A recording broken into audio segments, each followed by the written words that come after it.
Hey guys, we're up late tonight. I tell you what, I'm not the kind of guy who likes to say I told you so, but well, let's just hit the music, shall we?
Vashon Holdings proudly presents Warweek Radio Chats with ring announcer Joseph Herron. Hey guys, how is everything going this evening? It's a beautiful day in the neighborhood, and anyone who joined me this afternoon with Mantequilla, Adam Lopez, thank you so much for joining us. Like I said, guys, I had spoken to several people, including Ryan's dad, Henry, and he basically stated that this was going to happen. And we're going to feature him on the show next week as well.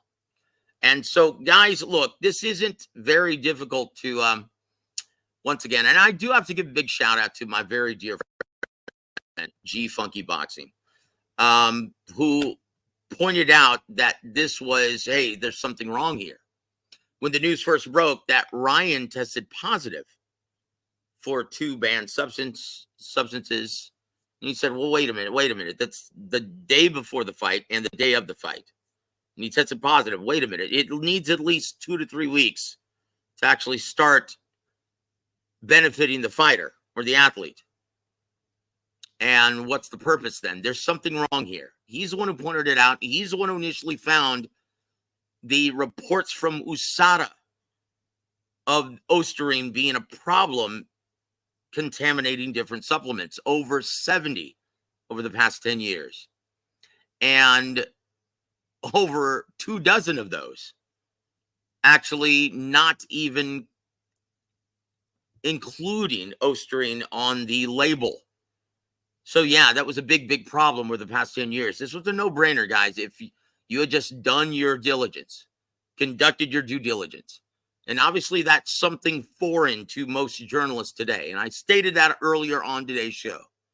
And it's a sad state of affairs where people just want to be first and they're not interested in being right. There's something wrong. This is the worst possible time. Well, look, let me rephrase that. This is the best possible time in U.S. history because of the lack of real journalism. It's the best possible time to be a corrupt politician. I can tell you that. We're not going to talk about that, guys. We're going to talk about, is Ryan Garcia, is he indeed cleared? Well, we're going to get into that in just a little bit. Also, the sad news. And we kind of, well, most people had pointed to the idea that Tim Tszyu was coming back way too quickly after going through a brutal fight, a real war with Sebastian Fundora. And with that nasty gash on his head, well, it was deemed that it was, well, not healed. And so now it's back to the drawing board for Golden Boy Promotions, Turki Al-Sheikh, and Virgil Ortiz. And guys, I've received word that they do have a contingency in plan, and I can tell you who 2 of the guys are that they're actually... I'll tell you who the 2 fighters I'd like to see him fight, and I'll tell you the 2 who more than likely he's going to fight, right? So, but anyway, guys, I'm feeling very saucy today. It's been a long day for me. It's been a long week, actually. I want to thank all of you guys for all of your well wishes and all of your prayers. They really meant a lot, and I felt every single one of them. Thank you very much, guys. And I truly appreciate and really genuinely appreciate all of you guys being our extended War Week boxing family. And you guys have meant a lot to me over the last 3 years. And guys, in the immortal words of Karen Carpenter, we've only just begun. So guys, let's read what's being reported, and then I'm gonna break the news on who the two leading candidates are to face Virgil Ortiz right after I tell you who I would like to see him fight, but that's not going to happen, guys. For the obvious reasons, and you'll understand why when I tell you this, right? But let's read, guys. Let's read some stuff. How about let's do this so you guys can read along with me, okay? Let's do this. And who's crying like a bitch still? Who's crying like a bitch? Yeah, that's Victor Conte. I swear, Victor Conte has turned into the biggest fanboy maybe of all time. Like, dude, seriously, he's acting like a bitch. So let's do this, right? Let's see. Can you guys see this? Let's see. Can you guys see this? Okay, very good. Ryan Garcia's legal team claimed in a Thursday statement that 2 supplements the fighter ingested before his April 20th victory over Devin Haney had been tested and showed results of Osterine contamination. By submitting 2 positive tests and B samples for that banned performance-enhancing substance, California's Garcia confronts a ban, fine, and an overturned victory from the New York State Athletic Commission. In a Thursday statement, Garcia's legal team, headed by attorney Darren Chavez, who is one of the leading attorneys in drug testing and athletic representation, texted a prepared statement to Boxing Scene and other news outlets reading, the test results from samples of 2 supplements declared by Ryan Garcia on Veda doping control forms. They're the exemption forms, and that's mandatory, guys. Before each and every fight, you have to disclose every single supplement that you're taking, and it has to receive an approved exemption, right?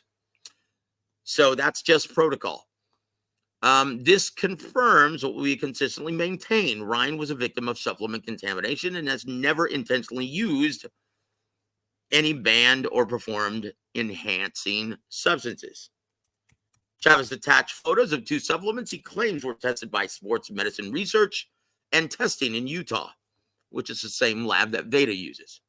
NutriBio's Raspberry Lemonade Flavored Super Carb and Body Health's Perfect Amino Powder. The statement was Garcia's first public mention of the supplements after he previously stated that he had taken ashwagandha root, right? So now, who is actually claiming foul play here? Well, none other than Victor Conte, employee of not only Veda, Margaret Goodman, partner, but, employee of Devin Haney, right? He said, to gain a no-fault ruling or a ruling of contamination, testing authorities are not going to accept open containers. The New York Commission won't accept these results from a container that's been opened. You've got to be joking. This sounds awfully fishy. This is some bullshit. The procedure is to test a sealed product in several of them. Well, look, I'm sure they're going to do that as well. But it makes no sense to test something that he hasn't been taking. That is the dumbest shit I've ever heard. And Victor Conte is starting to sound an awful lot like a fanboy. Correct me if I'm wrong. Guys, you've already heard about what I think, right? And once again, what I think is irrelevant. This entire time, I've been telling you that this was more than likely going to happen with all of my emotions out of it, just from looking at all of the evidence, right?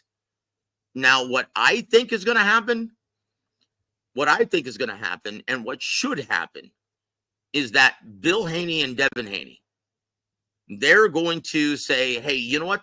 Forget about all this, guys. We're going to retract everything that we stated. Let's get it on in the ring once again. Let's do a rematch. Let's settle this once and for all at 147 pounds. What do you say, Ryan? And guess what? The Zone, Golden Boy, everyone involved, they're going to be very, very happy. What I want to know is, what the hell was Eddie Hearn doing in the first fight anyway? He didn't represent Devin Haney. Devin Haney's a free agent. What was Eddie Hearn doing there in the first place? And why does he even have an opinion of any of this? So, guys, don't expect to see him at the second fight. In fact, most people, from what I was told, who was there at the event, most people were telling me that they were giving him shit for being there when he had no business being there, right? So, guys, I'm going to go ahead and stop this screen.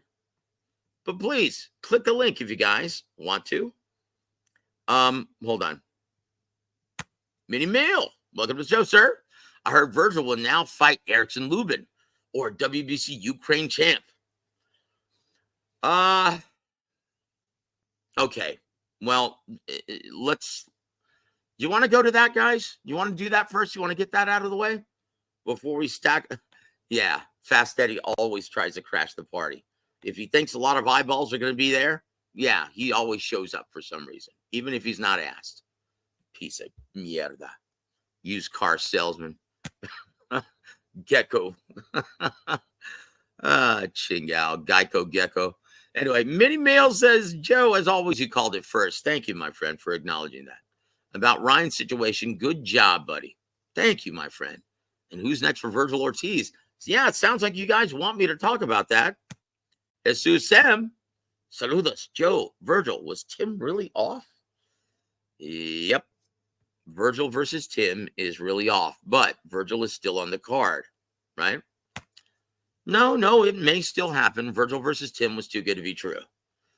Yeah, maybe it was. But, guys, look, here's who I would love to see him fight. Yeah. Good to see you, Outlaw. Thank you for being here, my friend. So, who would I like to see him fight? I would love, my two choices would be Jesus Ramos Jr. or Erickson Lubin. In my opinion, that fight was, Jesus Ramos Jr. I thought he did enough to win the fight, but obviously the judges saw it the other way. Either way, that's a damn good fight, and it's a great style matchup for Virgil Ortiz Jr. That's all action. And you can't go wrong with either one of those two warriors, Erickson Lubin, as well as Jesus Ramos Jr. Those are two damn warriors. And I would love to see either one of those guys get it on with Virgil Ortiz Jr. But this is what we're going to get, right? We're going to get either the WBC interim junior middleweight champion Sergey B.W.A.W, or... And he's promoted by Tom Loeffler and 360 Promotions, right? Or we're going to get the current IBF junior middleweight champion of the world, Bakram Murtazaliev.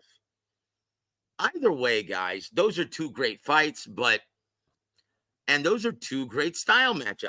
Honestly, you can't go wrong with all four of those guys. But realistically, Golden Boy has a very short list. And the two guys more than likely who are going to be fighting, either Bakram Murtazaliev, who's 22-0, and the IBF junior middleweight champion, or it's going to be Sergey B.W.A.W, who's the interim WBC champion, right? That's who we're going to get. That's who we're going to get, guys.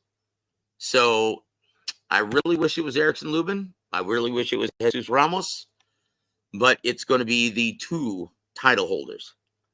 One of those guys. That's who it's going to be. And here's why, guys. I'll tell you why. Once again, B.W.A.W is currently promoted by Tom Loeffler and 360 Promotions, right? And And Murtazaliev is currently promoted by Main Events and Kathy Duba. And neither one has any TV dates. So those are really easy fights to make. And they're not represented or advised by Al Heyman. So those are two really easy fights to make. Guys, expect an announcement as early as tomorrow, right? Or at the very latest, Monday or Tuesday. But yeah, you should. Khalid, welcome to the show, sir. So Devin will keep that L. Of course he will. Of course he will. But look, even if he got a no contest, that doesn't erase what we all saw, guys, on April 20th. That was just over a month ago. That doesn't erase what we saw. He got his ass whooped. Now, credit to Devin Haney. He never quit. He kept on bringing it. He kept on trying. I thought his dad should have thrown in the towel in the 7th. He was done. He was all but done. I mean, if you thought Tyson Fury was done, boy, tell you what, and if you thought the ref in Fury Usyk did a bad job, dude, you guys forget about Harvey Dock? That guy saved Haney's ass more than once. And it still didn't keep him from getting a career-altering ass whooping. So even if he did get a no contest verdict, yeah, everyone saw what we saw. We all saw that. He got a beat down.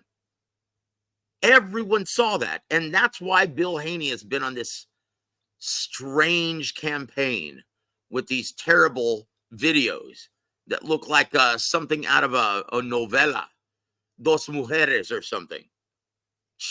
Cheesy shit, man. Yeah, so look, he's going to have to do the rematch. Or else he's going to be carrying this around like an albatross, right? Rhyme of the Ancient Mariner. He's going to be carrying this around like an albatross around his neck until he actually... And Emmanuel Stewart always believed in that. Emmanuel Stewart used to tell me, well, look, you're going to have to get that loss back. You're going to have to beat him. You're going to have to fight him as soon as possible, or else it's not going to be a good look for you. And he's right. Avenge that loss. That's what fighters do, brother. Devin, pull your big boy pants up. Let your balls hang in the ring. Prepare. Hire a new trainer. In my opinion, guys, Devin needs to ditch his father because he's doing more harm than good. One, and I told you guys that if you missed this part, go ahead and listen to this afternoon show with Adam Lopez. I basically told you guys why he was on this damage control campaign. Because one, yeah, we all found out something that most of us knew anyway, if you know what you're looking at in the ring. Devin Haney's overrated. Why do you think he killed himself for such a long time to make 35? To pick on midgets. Yeah. Well, what happened when he faced a guy who's taller than him, bigger than him, who can punch harder? Yeah, he got his ass whooped. The guy he said was a C-level fighter. Oh, the guy he said, oh, I'm going to knock him out for sure. Yeah.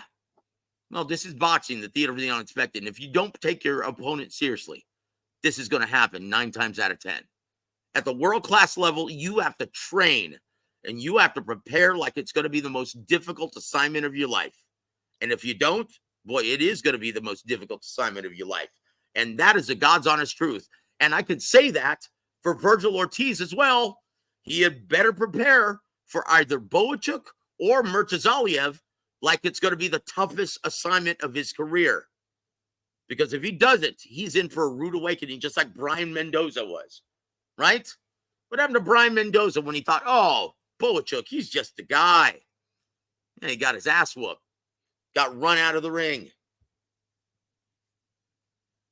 So, guys, either way, Virgil Ortiz is going to be in a great all-action fight. And all 4 style matchups, Ramos, Lubin, W.A.W, Murtazaliev, those are can't miss all action fights.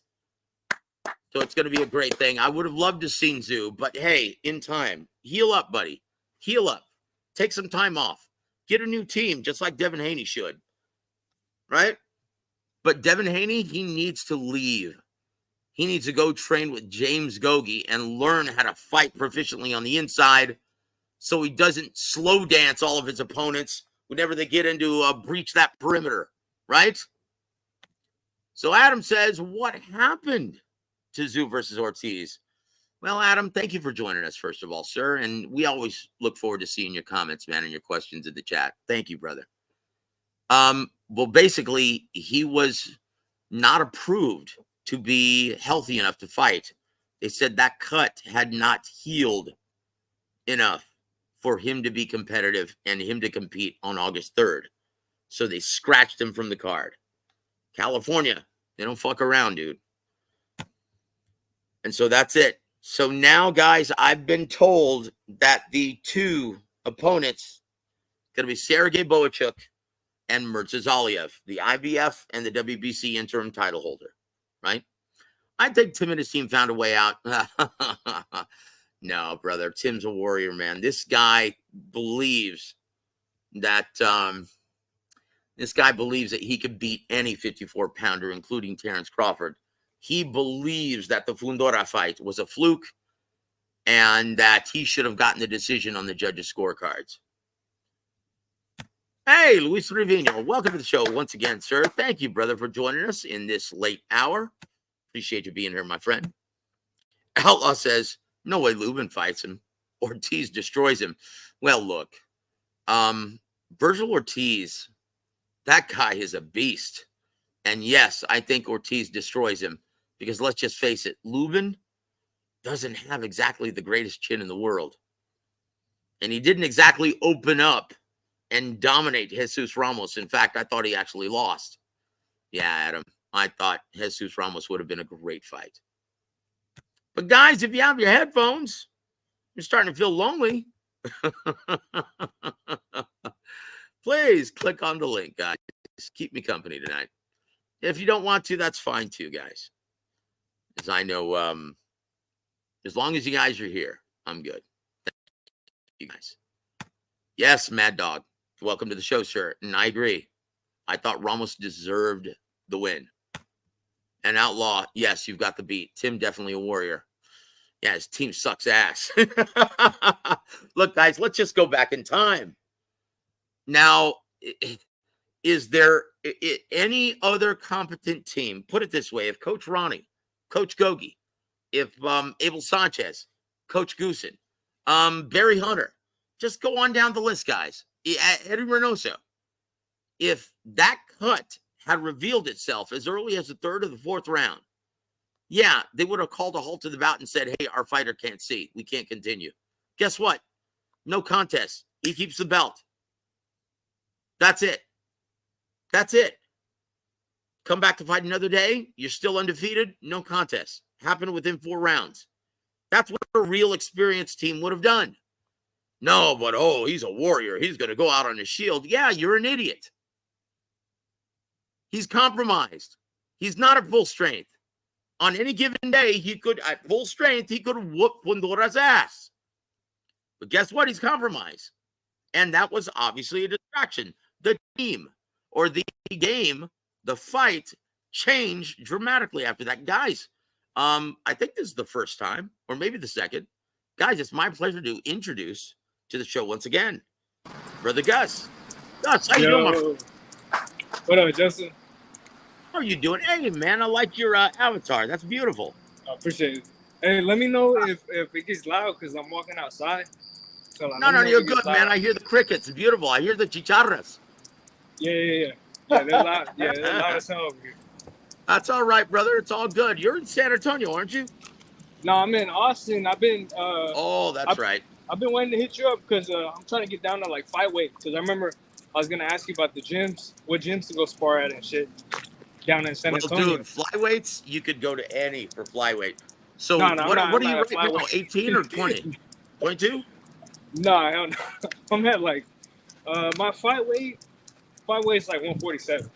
Oh, you're a welter. Very good. I thought you said flyweight, not fight weight. My apologies. No. Yeah, I'm trying to get down to my fight weight. So, because sometimes I be going to the gyms and I tell them like fucking 170, and they're like, nah. Like they don't really have no one for me. Well, look, you got to call in advance. But wait a minute. You call up to the gyms in San Antonio? No. Gym's in Austin. Oh, dude, there are no gyms in Austin. Yeah, no, exactly.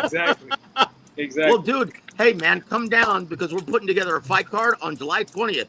Guys, I can go ahead and announce it now. It's going to be at the Bowling Techport Arena. War a Week Boxing's first ever co-promotion with Texas Boxers and Brawlers and Robert Garcia. How do you like that? Oh, that's dope.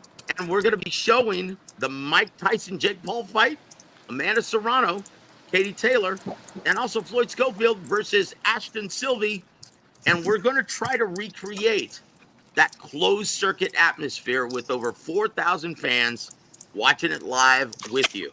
And we're also going to feature 6 4-round fights featuring South Texas's finest young fighters. And we're also going to feature, guys, you heard the introduction, right? That's my son's man, Roshi. We're going to be shooting his first ever music video there at the Techport Arena. He's going to be playing 2 sets. So you get the best of every entertainment platform. You get world-class music entertainment.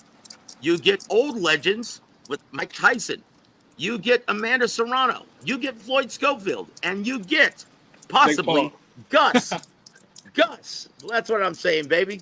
So come down. We'll put you on the card if we can find someone. And if you can sell tickets, Gus. Yeah. I want to, so. Hold on. Hold that thought, my friend. Hold that thought. Guys, it's my pleasure to introduce at this time my very dear friend from Florida, Mr. Anthony Manzano. Tony, how you doing, baby? Hey, guys. How are you today? It's good to see you, my friend. What up, and Tony? you know what, brother? Thank you for all the kind thoughts and the well wishes this past Monday evening with Rick.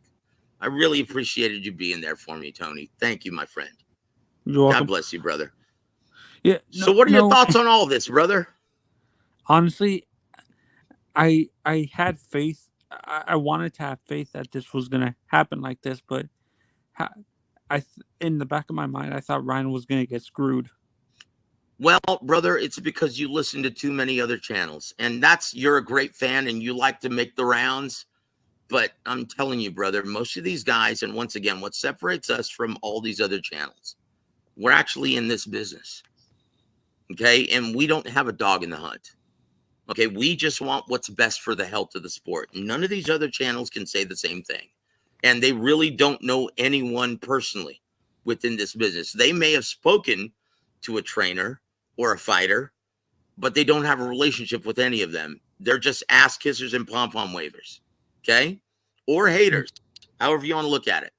So we're going to give you the skinny. We're going to give it to you straight. Just like I guarantee you, no other channel is telling you right now that Virgil Ortiz is going to be fighting either W.A.W for the WBC interim or Murtazaliev for the IBF. And we're going to tell you the business behind it. The reason for that is W.A.W, yeah, he's represented by Tom Loeffler and 360 Promotions. That's an easy fight to put together. And he's right there in California.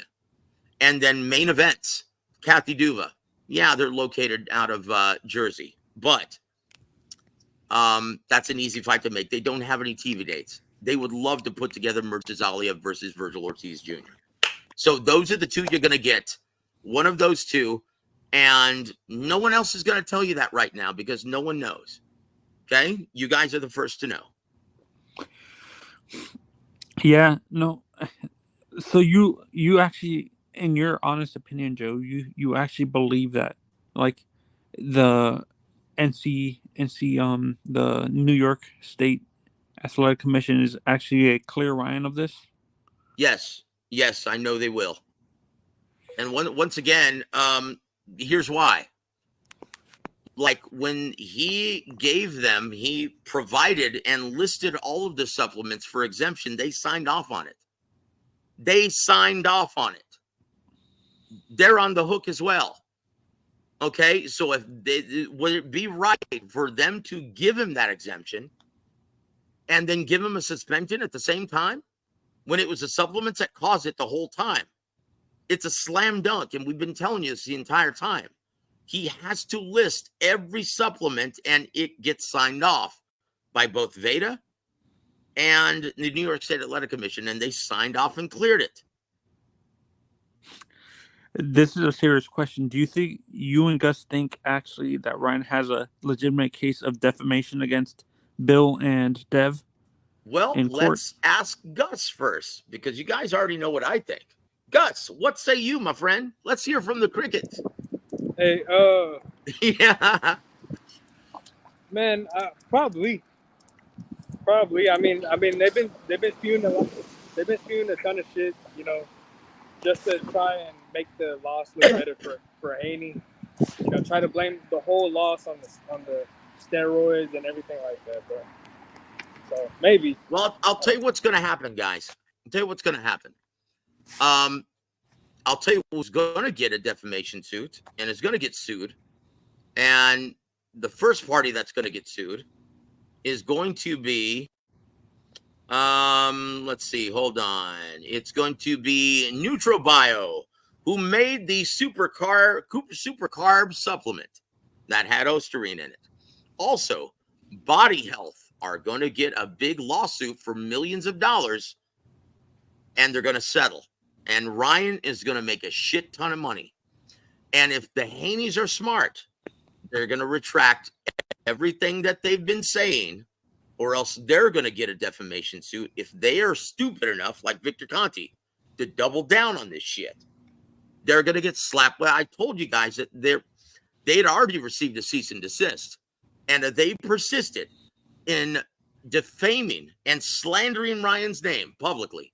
They were going to get a defamation suit as well. So in my opinion, right now, Haney's representation, which is Pat English, who's also the attorney for Kathy Duva, Main Events, he's advising them, hey, stand down, make a public decree recanting every slanderous thing that you ever said about Ryan, and make the rematch.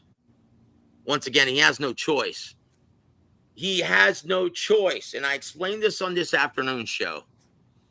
Ryan Garcia, that's his biggest money option at this time.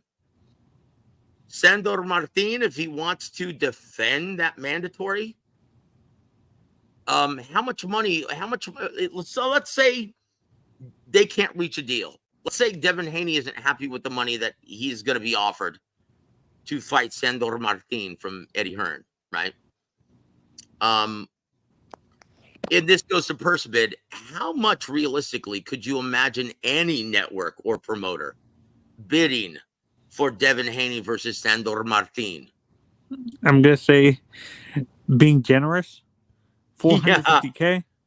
Yeah. No, it's going to be more than that. Eddie Hearn, it's not his money. Well, you know, it's going to be a cracker. No, it's not going to.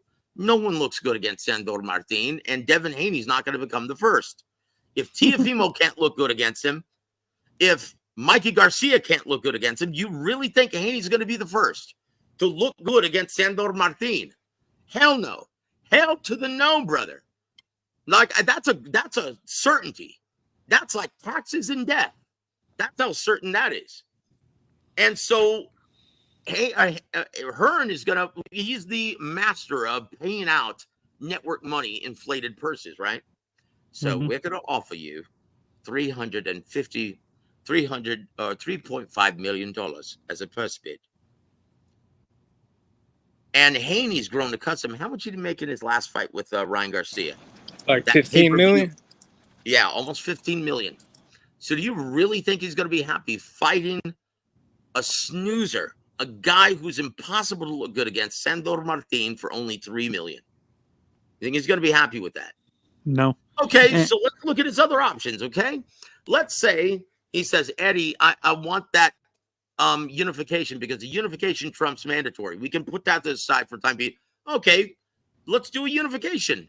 Let's say I've got Subriel Matias, as long as he gets past Paro next week. We can make a unification with Subriel Matias. Do you really think Bill Haney is going to want his son to step in the ring with the Puerto Rican buzzsaw? No. Hell no. Okay, what are his other options? Unification with Teofimo. Isaac Cruz, Pitbull, Isaac Cruz. Same situation. He's going to get run out of the ring. Teofimo Lopez. If he had trouble with that left hook from Ryan Garcia, you don't think Teofimo's more athletic? Tell you what, guys, at this time, and we want to thank Gus for visiting with us. And Gus, hey, man, I'm going to list my contact information down here. Give me a call later on, brother. We'll work something out. Guys, at this time, it's my pleasure to welcome Mr. Colombo, Mr. Kojak, the incomparable G-Funky Boxing. Woo! Yo, G-Funky. Thanks, Joe. How's it going, Anthony? How you doing, brother? I'm doing fine. Losing my hair, Love but you, baby. Yeah, he's Kojak right here. Colombo. Hey, here comes Gus. Welcome back to the stage, Mr. Prize Fighter. What's up, man? I'll tell you what, no, man, yeah, and this is what I don't get, Before Joe. I leave, hold on. Before I sign off, please remind me to list in the private chat, my phone number, okay? In fact, I'm going to do that right now. Go ahead, I got sir. it from I got it from Scholar. Oh, okay, you got it from Brandon. Very good. Yeah. Well, dude, what are you waiting for? Call me tomorrow, Holmes. And Joe and G-Funky, this is where I don't get the delusional fan base of Devin Haney thinking he would basically like that a guy like Subriel Matias is not even on his level in terms of the boxing skills, like that. Devin would just sweep every round. No. Look. Oh my God. Guys, if you must know something about the diehard fan base, like I just for shits and giggles had to go on my victory lap because someone called me a racist when I was on H Money's channel. I told him exactly what was going to happen, right? I told him exactly how this was going to play out, and I was called a racist. Okay, so I went on there to gloat purposely. I know that's not very Christian-like of me, but I did it anyway. Be humble. And yes, exactly. And you're absolutely right, Anthony. That's the only way to be. Thanks be to God. And so I went over there, and brother, they had all turned on Devin Haney, calling him a fraud, saying he don't want any of that smoke. He don't want any part of Ryan Garcia. He's a big fat pussy. He's a big fat willow. Pardon my French, guys. I'm not going to say that. He's a big fat willow. He's a big fat kitty cat. That's what they were calling him over there. And I'm like, well, wait a minute. Aren't you the guys who used to say, it's Haney time? It's Haney time. I'm like, whoa, wait a minute. What? That's how these boxing fans are, Tony. Wow, a 360, huh? Yep. That's how these boxing fans are, guys. They're the sports fans in general are month. very fickle, Joe. You agree? Yeah. I was never like that, and that's probably why I have such a thick skin for this business, and neither is G-Funky, right? But you have to have a thick skin, and I definitely know Gus doesn't. Like, you've got to have a thick skin to be in this business, guys. I don't think I can be. I don't think I can be on. in this business. King Rye, thank you, my friend. I tell you what, I've got to get my blood pressure down to at least 120 over 80, or else I can't do surgery. And I'm trying to do it the natural method, not working out so well over the first 2-3 days. But I'm hoping all goes well. I'm taking now some Ryan Garcia supplement to help me lower my blood pressure. No, I'm kidding. I'm taking beetroot powder with nitric oxide. So I'm hoping that does the trick. So you're not taking regular blood pressure medication anymore? No, I never was. And I might have to start taking the water pills or beta blockers. Well, see, that's the last thing I want. Do you guys know what beta blockers do? What that does? Thins your blood. Blockers. No. Beta blockers. What that does, it slows down your heart rate. No, thank you. No effing thank you. Yeah, so I'm going to try to do it the natural method, which is change my diet, drink alkaline water, switch to an all raw diet, fruits and vegetables, and drink that. You're becoming a vegan, I'm guessing. No. Oh, stop it. Hell no. Hell no, well, brother. you still eating meat though, right? Like red, like, you know, those. Hell yes, brother. But that's lean. Yeah, that's still important. Yeah. No, Joe. The reason why I said I thought you were going thank vegan. You, King Rye. I appreciate it. Huh? Sprinkle a little bit of that Austrian, man. It'll turn you superhuman, you know? And all you need just a little bit, you know? Hey, brother, I'll be Captain America. I'll be Captain America. And Hey, he tried to murder Devin Haney. Oh, come on, dude. These guys are a bunch of pansies. Back to what I was asking about the Subriel Matias. I'm sorry, Tony. Go ahead, sir. My apologies. Well, what I was asking you and G Funky, what is it? And you never finished answering the question. What is it with these boxing fans thinking that Haney would just like sweep every round with Subriel? Like Subriel's not gonna hit him with the same amount of power or even more than Ryan. Well, look, Subriel Matias, they're right to a certain extent. He doesn't pack the same wallop that Ryan Garcia has, but he's a machine. Now, if he thought Ryan Garcia was a stone cold killer in the ring, Subriel Matias has actually done that. And once again, we've told you guys, PEDs have arguably tempered the product and made it safer. Because what does the most damage in this business? Continuous punishment. Beatings, just right. Like Subriel Matias gives out, not one punch knockouts. That's right. That's absolutely right. Gus has the beat. It's that accumulated bludgeoning, that consistent bludgeoning over 10 rounds. That does the most damage. Which Devin Haney still got, but that's because, they didn't stop the fight. Well, it's because Bill Haney is a terrible trainer. See, and Joe, this is why, what's sad to me? I've actually met some professional retired old Hall of Fame boxers like a Sugar Ray Leonard who barely can put two words together. His speech is so slurred. Let's be honest. Let's be honest, Tony. When he was doing commentary for HBO, he could barely put two sentences together anyway. Look, he's the only guy that I've ever seen that pronounces the word jab with two syllables. Now, Julio Cesar Chavez has to throw out the jab. I'm like, Sugar Ray, no, it's jab. Jab. One syllable, one little word. Jab, not jayab. He spells it like Jayab. Jayab. So maybe that's his accent, Joe. No, I think, well, yeah, of course it's his accent, but yeah, he's, we'll put it this way. He's never been the most effervescent behind the mic, but I know what you're saying. But look, Sugar Ray is still not as bad as Sugar Shane Mosley. Like, I did commentary with Sugar Shane, and when he talks boxing, it's not that bad. But when he tries to talk to you, like on a personal level, oh my gosh, it's quite startling. It's hard. And you don't know what to say. You're like, holy shit. Yeah. So, Gus, that's what you have to look forward to, my friend. I'm just joking with you, my brother. I'm just joking. No. I go into the sport knowing that it's a possibility, but I've noticed that, like, there's different types of damage. Like, some fighters are less coherent, but they can speak. They pronounce words better. And then some fighters end up more coherent, but they just can't pronounce. Like, James Toney, to me, is more coherent than a Riddick Bowe, but a Riddick Bowe can kind of pronounce words better than him. Yeah, I know exactly what you're saying. Like, honestly, James Toney needs a translator, or he needs to learn sign language. Honestly, I can't understand. Like, every time, and it's gotten worse, but first time I spoke to him about 15 years ago, I still couldn't understand a damn word he said. And he would say something, everyone would laugh, and I would just start laughing like a dumbass because I didn't want to insult the man. Hey, you should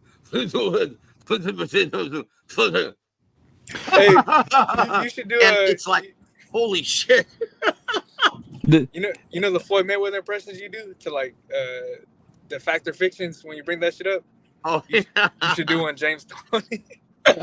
Hell no. Then you wouldn't understand what to say. No, you know what I should do? I should replace it, though, with Floyd Sr. And guys, say a prayer for Floyd Sr. Mickey Bay told me that he's not doing well at all, and it's quite scary. He's in the final stages of dementia. Like, he doesn't even know who he is at times. So, guys, keep Floyd Sr. in your prayers. Man, use the fucking jab, man. Man, you could have had this boy out of here by now, man. What round is it? What round? See, is that what happened with Emmanuel too? Did he start losing his mind No, later on? no. Emmanuel always had his faculties. It was diverticulitis that killed him. And look, I'll tell you the story, right? Emmanuel, and it broke my heart, man. Emmanuel, he was always complaining that he was suffering from gastric problems, right? Now, and I don't know what it is. I just have to. I'm gonna go home and lie down, Joseph. I'm not feeling too good. And Emmanuel, you've been to the doctor? I ain't got time to go to no fucking doctor, man. They're gonna put me on meds or something. They're gonna keep me there if I go in. And it was a premonition, because when he finally did go to the doctor, because it ruptured inside of him, right? His colon ruptured inside of him. And he never came out of the hospital after that. They couldn't save him. He ended up getting septic, and he ended up passing from that. Yeah. See, and Joe, we talk about continuous punishment when it comes to fighters and what we're talking about. Do you think also it's the style that some of these fighters fight? Like, do you think the Mexican style has a higher chance, like the way these Mexican fighters fight, where they come forward and throw a bunch of punches? Well, no. It all depends on your physical makeup as well. Because it's genetics. Look, if you have that thick, 2-inch thick cranium like Julio Cesar Chavez or a senior, then holy shit, dude. Have you heard him speak? He just shows no sign of slurring or any of that. Or Roberto Duran. Or Roberto Duran. And those guys, they were the epitome of the inside fighter. They were the greatest of all time. There's actually a protein in your brain produces that blocks it from healing properly. Yep. And they found that in Native Americans and Asians, they produce the least amount of it, meaning that we're able to recover. Like people of Hispanic descent or Asian descent are more likely to recover from brain trauma. Is that why we have such hard heads? No. I tell you what, honestly, dude, I attribute it all to the enchiladas and sopapillas. No, and I think that's the thing Tank has too, where he has that hard head like a Chavez and a Duran. Look, Tank Davis, or else he would fight. He would take more risks in the ring if he did. But no, that guy does not like to get hit at all. I mean, he's a dog. Trust me, so is Floyd. I mean, they wouldn't be where they are if they weren't. But Tank, yeah, he doesn't like to get his chin tested. I guarantee you, he's gotten shook. Man, he got shook like a salt shaker, in the immortal words of James Toney. But yeah, he doesn't. No one likes getting shaken up, brother. No one. And anyone can get knocked out. If you can shake that brain within that skull, you're gonna get stopped. You're gonna black out. And Joe, you were right about Sebastian Fundora, because I recently watched a former trainer, and two eye doctors breaking down the way he fight, and they say the guy's legally blind from a certain distance. That's why he forces himself to fight on the inside. Oh, that's talking about Fundora? Yeah, Sebastian Fundora, Seabass. Yep. Yeah, that's shocking. Like every interview that you see him, he's wearing those Coke bottles. He's got those thick glasses, man. Man, he looks like Orville Redenbacher. Yeah, I met that kid in person, and those glasses are something else. Well, you could fry ants with those. I'm surprised things he easily. can't do surgery. I'm surprised a guy like him hasn't done surgery. Eye surgery. LASIK, yeah. Some Mexicanos don't like that stuff. I know I don't. I could use some LASIK eye surgery, but hell no, dude. Dude, this is why I was so freaked out going to get surgery. And I'm like, you know what? I don't like doctors. I don't trust doctors. And G Funky knows. You guys don't, but G does. I don't have really a good track record with doctors, do I, G? No. And he's just laughing. Do you want to tell him the story when I was in my first hernia surgery? Do you want to tell him that story? Do I need to know this? Like I was on the ether. I was feeling a little squirrely, right? And they wouldn't tell me what was going on, right? Because I knew there was a complication there. And they weren't going to tell me. And my son came to visit, and he brought me my Taylor. He brought me my acoustic, my baby. And to help me make me feel better, I guess. He had to leave. And so I was there, and G-Funky called me. And I was there in the gurney all by myself. And I started playing guitar, and I started singing my ass off as loud as I possibly could. And what time was it? About 11:30 at night? It was late for me, so I know it was really late for you over there. Yeah, it was like a midnight, something like that. And nurses kept on coming in, and I was just brutal, vicious. Like, hey, get out of here. I'm singing it. And I was just freaking out, right? And I like to blame it on anxiety and the morphine. But guys, at this time, it's my pleasure to welcome to the stage the incomparable TBH. What's on, TBH? How you doing, my friend? Salute, Joseph. Salute, G-Funky. Hey, there he is. Anthony Manzano. Salute, Gus. What up, bro? How you doing? Man. Tell you what, you can just come on and just say, hey guys, we told you so. We told you so. Go ahead. Come on. Let's hear it. Well, you talking about Ryan Garcia? Of course, dude. That's why you're here, right? Oh, yeah. Well, I mean, Lion Ryan, once again. I mean, hey, what, man? Donald Trump still needs a running mate, baby. Well, I'm gonna tell you something, though. As dire as that situation looks for Donald Trump, I wouldn't be as worried about him as I would be about Ryan Garcia and his future in boxing. But his stupid answer. Say that. Let's hear that. Go ahead, sir. Explain. Okay. Well, in comparison, I mean, yeah, once again, it looks dire with Trump, but expect him to be the next president of the United States, and you heard it here first. But Ryan Garcia, man, I mean, when you don't take shit serious and you play games like this, verbally, I mean, I could say a lot of things about who I believe is on steroids. I mean, snack program in today's time period. Let's just say everyone, TBH. You already know this. You're a fighter. Not me. Come on. Not me. Well, no, not you. And look, do you have a conditioning team? Do you have a nutritionist? Do you have a conditioning coach? Nope. Do you have all of that?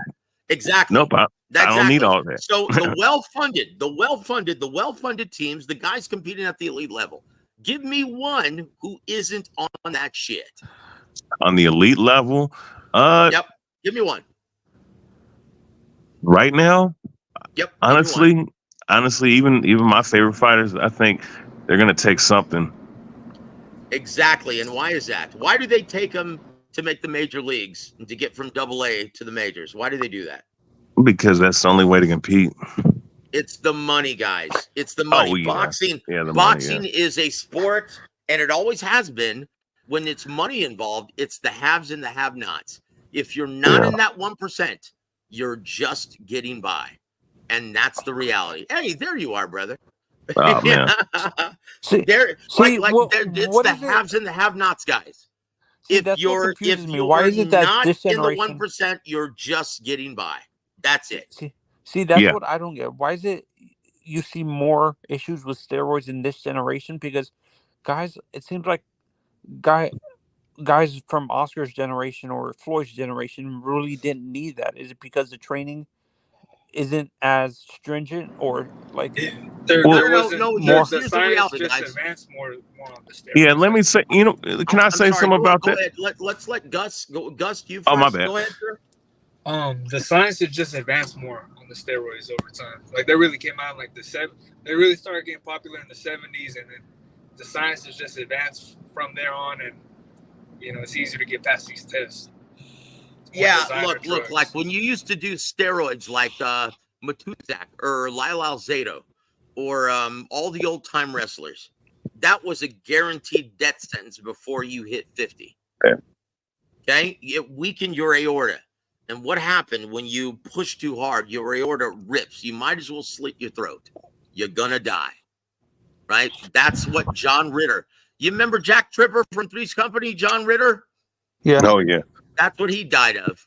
From too much cocaine, his aorta just ripped when he was on stage.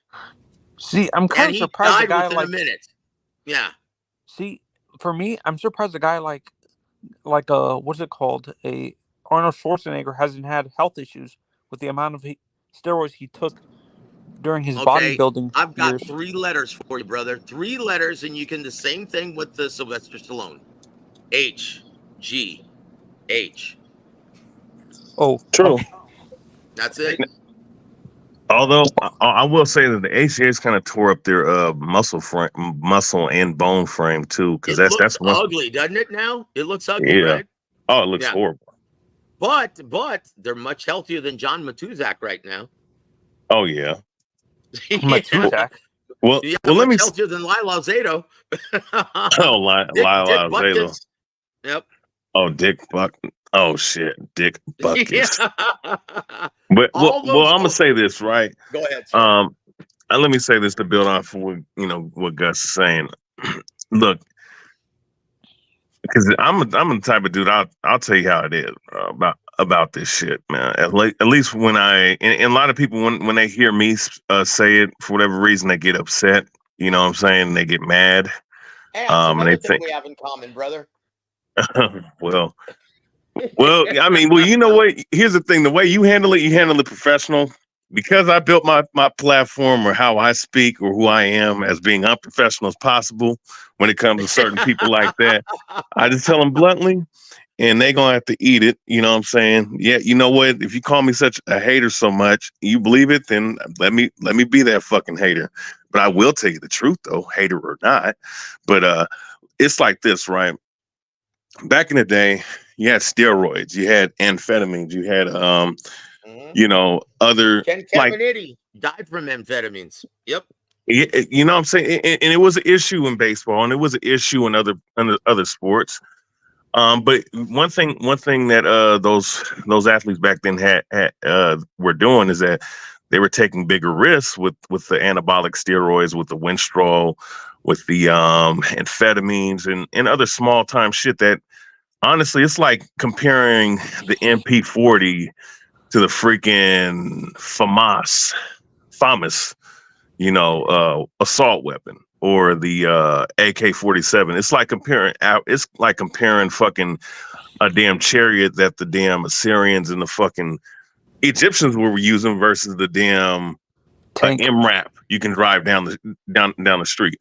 Point being is that's dinosaur shit compared to the shit that these guys use today. That's why, like, people say, "Oh, is he on steroids?" He could be on steroids, but understand you have a plethora of different things to enhance your performance in training. Whether stems. Oh, there you go, stem cells. You have the new designer shit, right? And I'm gonna say this shit got popular. In the 90s was around that last time where guys were using the kind of stuff that I was just mentioning. In the 2000s, like animal hormones and shit. Yeah, like the deer antler HGH shit, which that was very common to do. Honestly, I believe the guy that fucking big ass dude from wherever he was, that 7-foot boxer. The way he looked like he was on that kind of shit. If you ask me, like he was bean splicing type shit. See. Yeah. I'll bring up something else. Look, guys, and so go ahead, Tony. I'm sorry. Go ahead, sir. And a lot of football players and baseball players do this. They to recover, they actually go in hyperbolic chambers to open up their white blood cells and stuff like that. Okay, so you know what a PED? Yeah, of course, that helps you recover quicker. But if you're on that PED, that's like a hyperbolic chamber times 10. Yes. It's like you don't feel any pain, man. You can come back and work your ass off, brother. It's much safer to take those type of things nowadays than they were back in the day, because you can have, of course, you can use other different things to do what? To to not only mask it while you're getting caught. That's why, man, people hate on Paulie Malignaggi, but he told the truth, man, in that little interview he did with that YouTuber. It's really who's not doing it, and it's it's like it's not who's doing it, it's who's not doing it is the question. That's right. Look, and here's the worst part. Boxing, they don't care. Okay, otherwise they would use USADA, who actually has a governing body and and it disciplines athletes. They're a governing body, right? Veda, what do? The testing. They administer the testing, that's it. And look, here's proof. Once again, the promoters and no one involved, the Nevada State Athletic Commission, any of the state athletic commissions, they don't give two shits. And why? Because it's not all year round mandatory. If they really wanted to clean up the sport, one, they would make it mandatory all year round. 365, 24/7 random testing. Do you know how many guys were like Nonito Donaire and like Edwin La Bomba Rodriguez? Do you know how many guys signed up for that? And do you know how many guys 0 still registered? No, 4. And 2 of them have to. Right.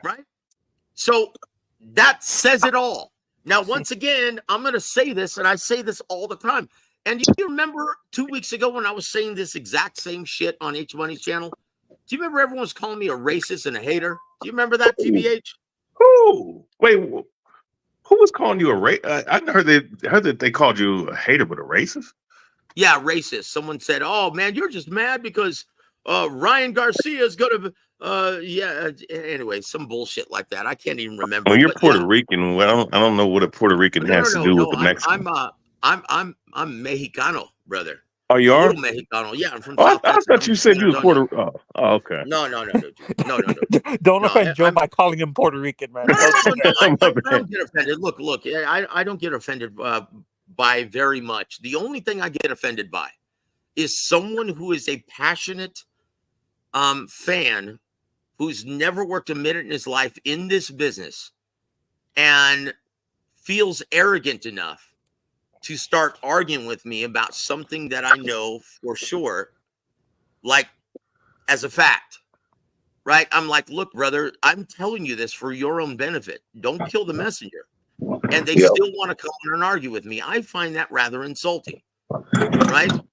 But if someone calls me a beaner, do you really think I get offended from that? I'm like, hey, dude, you know what?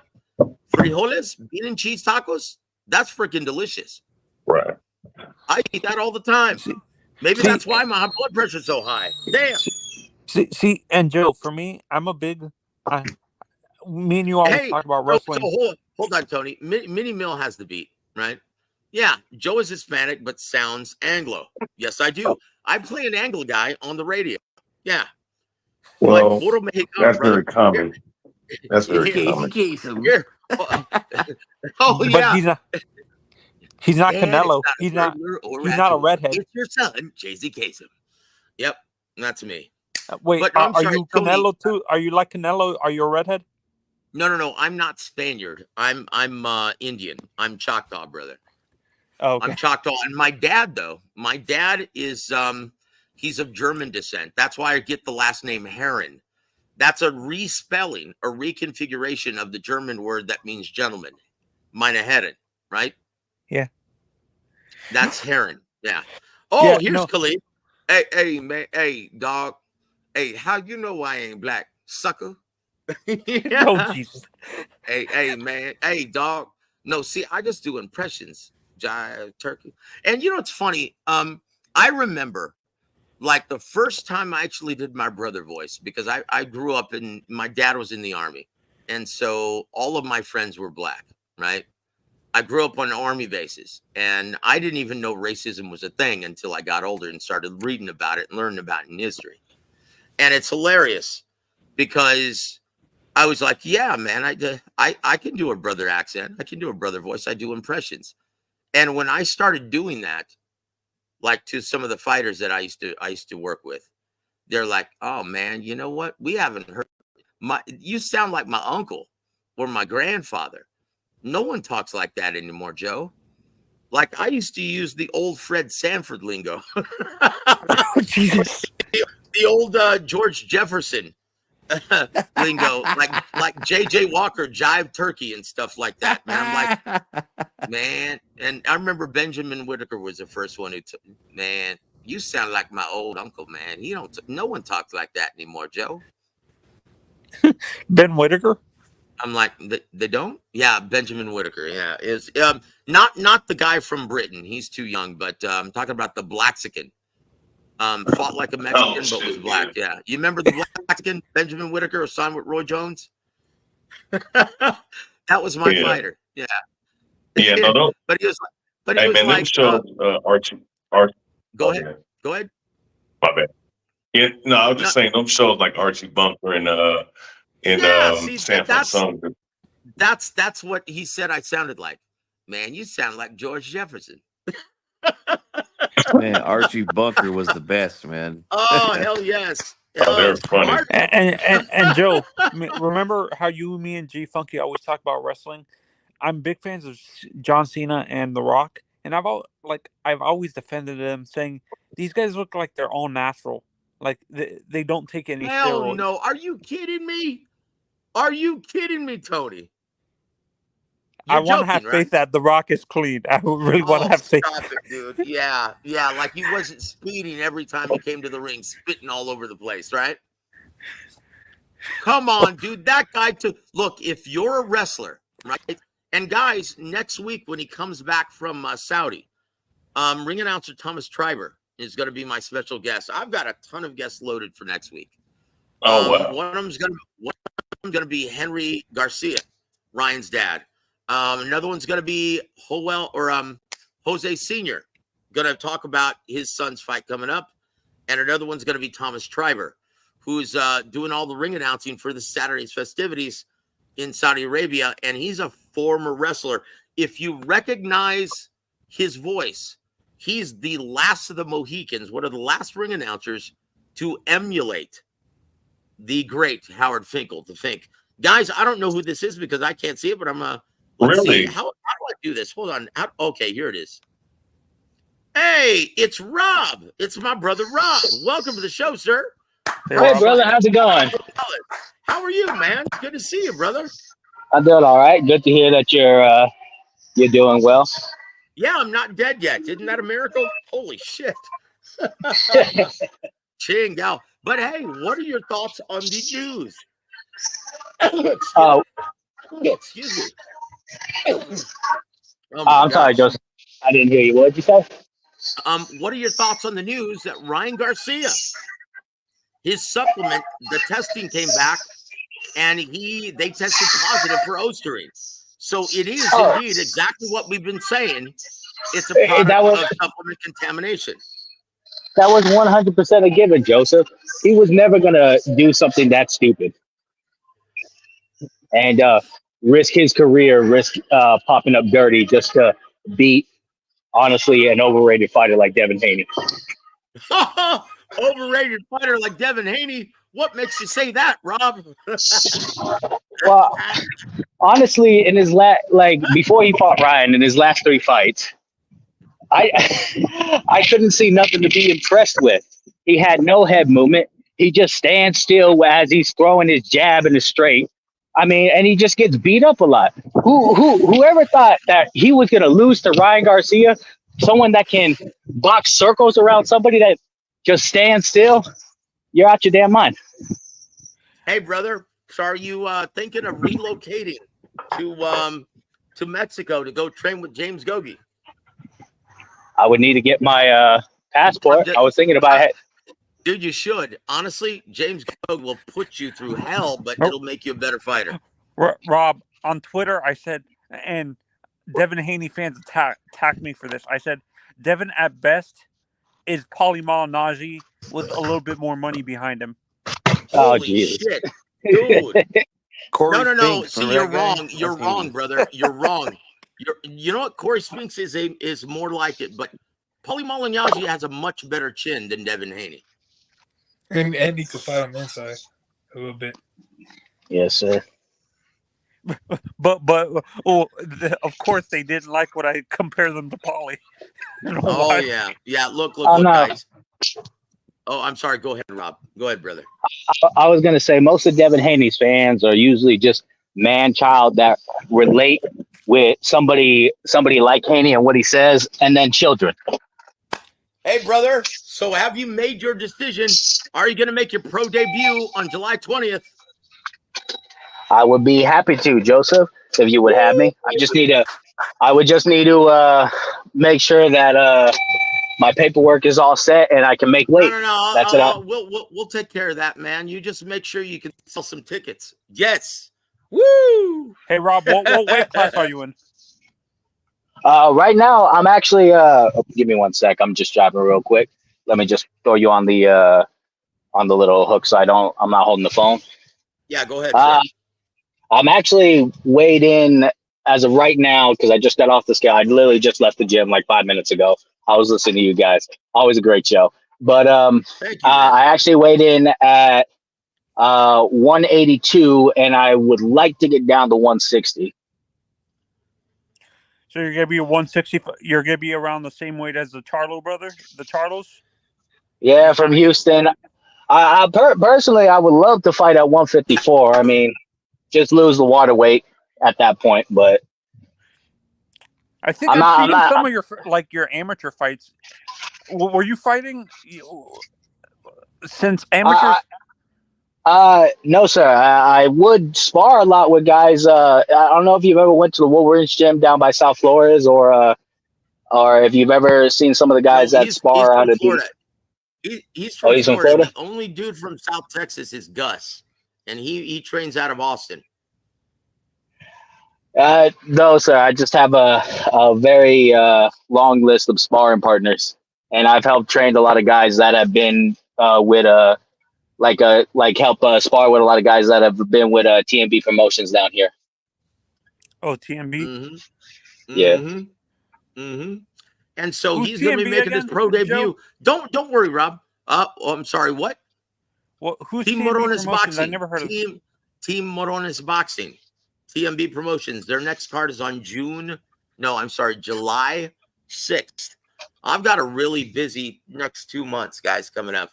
Are they as a bigger promoter? Is that promoter? Is TMB as big as guys like you see with the big guys that we see, or are they more of a local promoter? No, we predominantly do regional and club shows. That's it. Because, brother, I'll tell you what, if you try to do something like BLK Prime and get that kind of investor, yeah, you'll be in the breadline after one failed event. Ugh. Okay, so once again, and G Funky knows this. It's all about, guys, our modus operandi, our business plan is to get in the black before we ever even open the doors. It's all about selling tickets. It's all about getting sponsorship. And as long as you can do those two things and you meet your budget quota, yeah, you want to be in the black before you ever open those doors for the event. And everything else is grits and gravy, brother. That's why we follow Don Chargan's promotional law, and we never veer from that, ever. Okay, and that's why we're so successful in South Texas and San Antonio. We are now the healthiest market in the entire United States. We have more shows per capita per year than any other region in America. And that's for a reason, guys. We work our asses off to build attractions at the club level. We have promoters and managers who actually pay to get their fighters to fight on our card so we can work with them and start building them into ticket sellers. Helps when you don't have no state tax either. Huh? I said it helps when you have no state tax either. Hell yes. That's it. That's it exactly. It's like, I would hate to be a promoter in California. It's like, dude, they put you in a position where you can't make money. It's sad. But anyway, guys, it's already almost midnight. So let's talk about okay. Robert, Virgil Ortiz is now without a dance partner. Who does he fight on August 3rd? Tim Tszyu is now off the card. Who does he fight at 54? And who would you like to see him fight at 54? Who would I like to see on fight at 54? I'll tell you what, think about it. We'll go to TBH. TBH, who would you like to see Virgil Ortiz fight? Because Tim Tszyu is now off the card. You talking about Tim Tszyu? Virgil Ortiz Jr. Tim Tszyu's off the card. Virgil Ortiz Jr. sorry. is now without a dance partner. Oh, Virgil Ortiz. Who do you want to see him fight? Yep. Shit, man. Put him in the ring with fucking Fundora. Shit, that's who I would like to see him fight Fundora or Bud. He's not going to be available until October. Oh yeah, Bud did move up. Oh, that's right. Oh, Bud is going to be fighting on the same card against Madrimov. Oh yeah. Still makes me upset that Spence overclocked Bud. Nope. Damn. Look, Terrence Crawford is going to be fighting for a title. Jermell, you mean? Jermell, do you really think he can make 54? I can tell you right now, he's walking around as a heavyweight. Oh, I'm pretty sure. Them dudes don't fucking train if they don't have a fight. Okay, so you're right. Who else, brother? Who do you think? Damn, man. I mean, who's at 154? Wait, who's at 154 right now that's any good, right? Like, okay, so I'll tell you. Don't tell me Tim. You guys, I was told right before this show, and this is the reason why I wanted to come on live. There are two fighters who are Golden Boy are currently negotiating with already. One of them is the current WBC interim title holder who whooped Brian Mendoza's ass, and that's Sergey Boychuk. And the other fighter is the current IBF titleist promoted by Main Events, Kathy Duva, and that's Murtazaliev. So it's one of those two guys. Kathy Duva still around? Yeah, she's about as old as who's the former Speaker of the House? What's her name? The one from San Francisco? Don't tell me that broad from Nancy Pelosi. Fuck there you go. Yeah, I was about to say her name. I just didn't want to bring up that nasty looking. If you have your headset on, yeah, Nancy Pelosi, that walking skeleton. Yeah, that's Kathy Duva now. So James, a boxing source. Come on, brother. Come on the air, man. We want to talk to you, brother, if you have your headphones on. But I know it's already almost 1 o'clock. Just come on and say a couple words, man. Come on. Come on and gloat with us, brother. Let's do our victory lap together. This entire time that Ryan Garcia was not going to be done. He was not going to have to take off his W, right? Can you guys hear me still? Yeah, you're just cutting out a little bit. Can you guys hear me still? I'm sorry about that, guys. It's late. There you go. You're good now. Apologies, guys. Yeah, hear you better now. All right, very good. Thank you. Hey, James, come on, man. Get your headphones on. Come on board, brother. But I'll tell you what. So, yeah, we've been saying this entire time, though, guys, because we looked at all of the evidence in front of us. And if you didn't have an axe to grind with Ryan, and if you weren't, if you were keeping your emotions out of this, it was pretty easy to see, guys. And we've been consistent. We've been telling you the entire time. In fact, I came on this afternoon before the news broke and told you guys exactly what was going to happen. And I even went as far as calling Bill Haney a fraud. And once again, he's been on this tirade, declaring Ryan Garcia as a cheater just to deflect the reality of what happened on April 20th. One, the world found out that Devin Haney was a freaking overrated fighter. Right? He's not the second coming of Floyd Mayweather Jr. He is an overrated fighter. And why? Because his dad is a terrible trainer and a fucking fraud. That's the reality. Look, I know a lot of guys who work with Bill Haney. Devin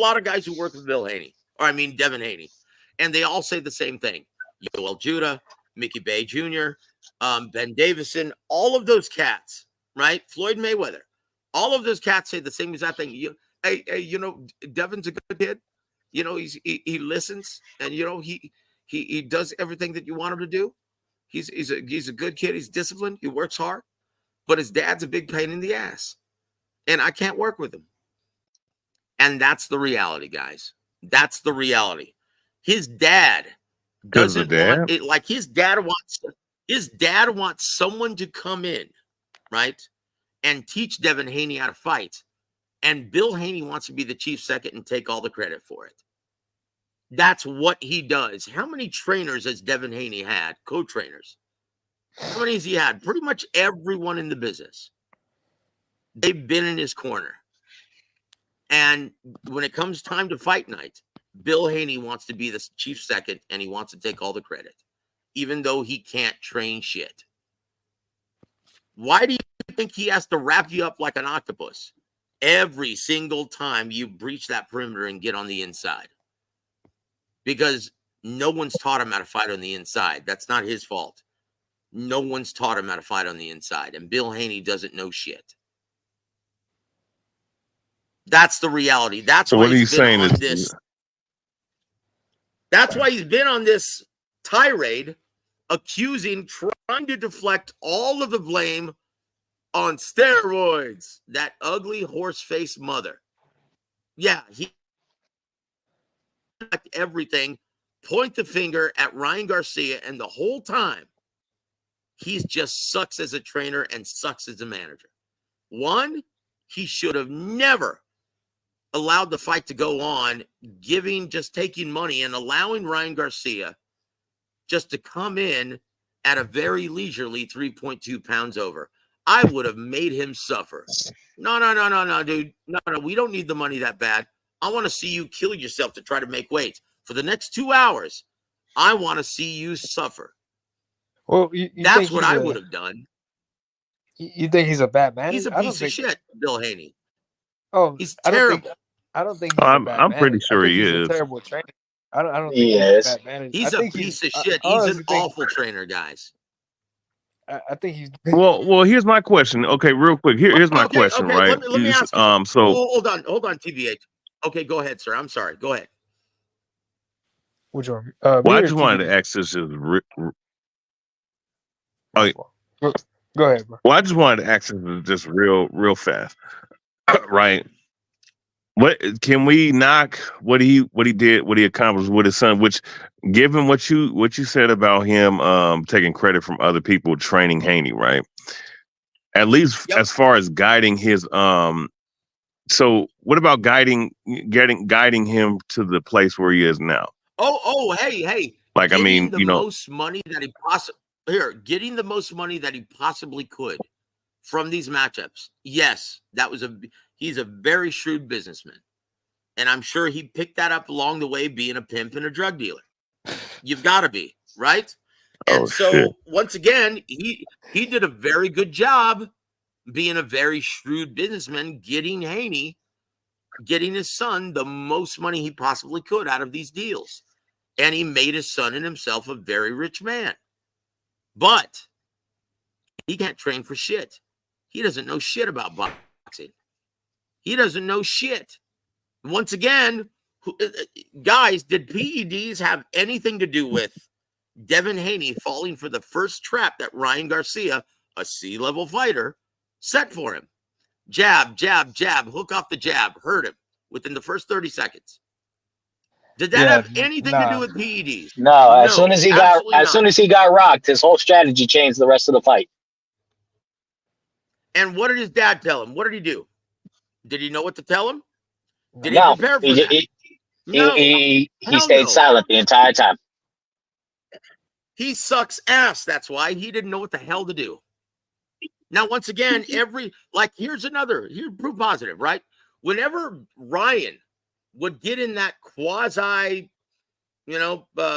Philly butt defense, whatever the hell you call it, right? What did Haney do? Did he know how to combat that? Did he know how to jump to the strong side, use the left hook? Did he know how to do that? Dude, no, because all he does is move forward. I'm a commentator and I know that. How come Bill Haney and Devin didn't? I rest my case, gentlemen. Yeah, I honestly think he got the most out of Devin's career, like managerial wise. Like he moved him pretty good. Of course. But He now, moved him the right what's he way. gonna do now? What's he gonna And do now? yeah, I feel like Ryan Garcia was just a cherry pick gone wrong. Like they just seen a dude and they thought they could take him on. You know, they thought they did good against him in the amateurs, but those 8-ounce gloves are different. Yep. Everybody's a knockout artist with 8-ounce gloves. Well, I'll tell you what, guys. Well, not you know Devin what? Haney. With all of Ryan Garcia's technical limitations, the guy has some of the fastest reflexes in boxing, some of the fastest hands, and he can crack. He's pound for pound, like him or not. He's one of the hardest pound for pound punchers in boxing. Yeah, he definitely has a. He definitely has a deadly Yeah, with the steroids. With the steroids. Well, look, I guys, don't doubt he's on. Look, guys. But Everyone at that level's doing it. Teofimo, doing it, right? Subriel Matias, doing it. Gary Antoine Russell, doing it. Yep.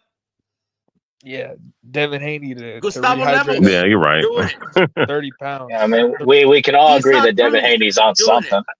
To rehydrate 30 pounds and still fight good the next fight. William Zepeda, guilty. Oh, well, yeah, all of them at the elite level guys do be taking it, stuff. guys. Yeah, that's it. Yeah, they are. Look, and once again, proof, guys. You give me one of those players who didn't have a conditioning team. Give me one. I'm sorry, Joseph. You kind of cut out a little bit. Can you repeat yourself? Oh, he said like name one of those fighters that didn't have a strength and conditioning coach. Oh no, everybody at the elite level has one. That's it. Right, and you know what? Back in the day, and here's the thing about it too. What I noticed about that. Back in the day, like you said, man, your trainer told you, what to do and what you needed to do. Somewhere around the 90s, guys started using strength and conditioning coaches, and that's where you saw, guys, fight a little bit less, right? And guys get hurt a little bit more.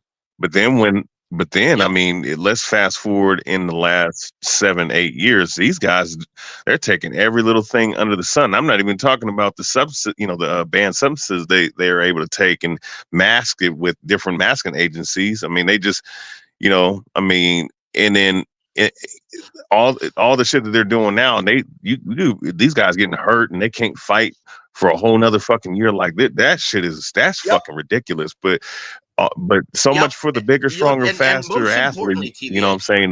Most importantly, TBH. Yeah. Most importantly, TBH.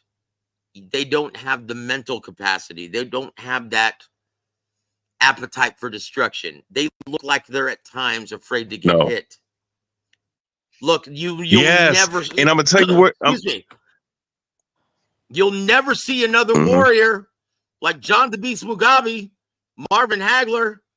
You'll never see them again. Salvador Sanchez. You'll never see those guys. You'll never see another Chavez Sr. You will never even see another Arturo Gatti, brother. Mickey Ward. Dude, you'll never. No. And then they all of you'll never see another Rafael. And Joseph,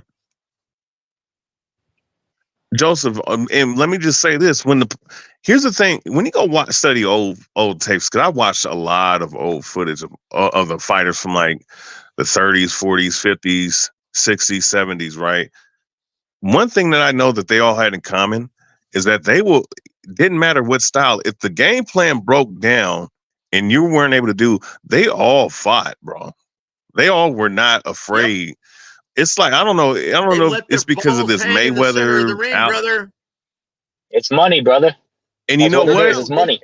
And you know what? Back then, I'll tell you what they don't spend enough time sparring. This is what they do. And Emmanuel Stewart warned me of this. He goes, now watch this, Joseph. These motherfuckers, they only why they like doing the strength and conditioning bullshit because it gets a. You cutting out, Joseph. You cutting out, Joseph. You cutting out. You cutting out. Guys, I don't think I'm gonna internet's starting to go now. My you have to call it nice. So my apologies, but thank you guys for joining me tonight. Can you guys hear me? You cutting out bad, bro. It's a robot. Guys, Oh man, I'm sorry. you hear you barely. I'm sorry. I'm gonna have to call it a night. I'm Okay, sorry, we guys. heard I'm gonna that. have to call it a night. Thank you guys for being here. God bless all of you. Reconvene with better, hopefully. Anyway, thank you guys. God bless all of you guys. And we'll Like what? All right, then. All right, then. Yeah, All right, yeah, it y'all. was good. To, All right, take it easy. later, guys. It was fun All right. talking. Yeah. Yeah, fun talking to y'all. Y'all have a good night.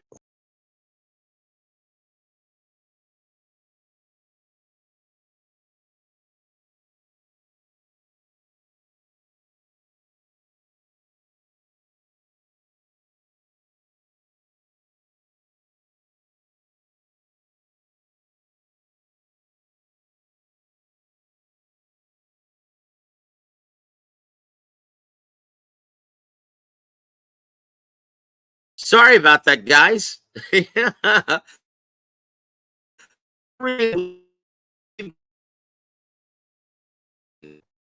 Our final until then, have a wonderful evening.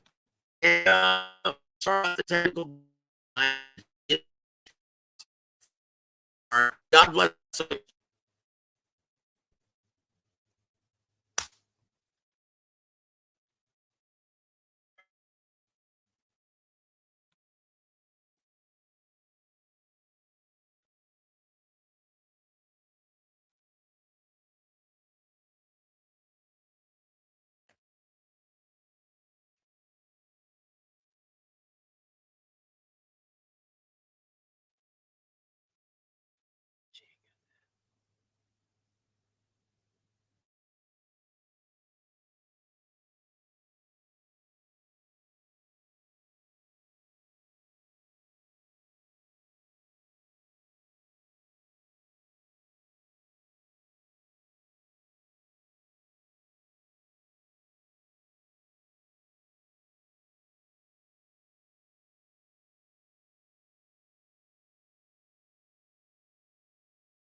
Rod Vachon Holdings proudly presents War Week Radio Chats with ring announcer Joseph Herring.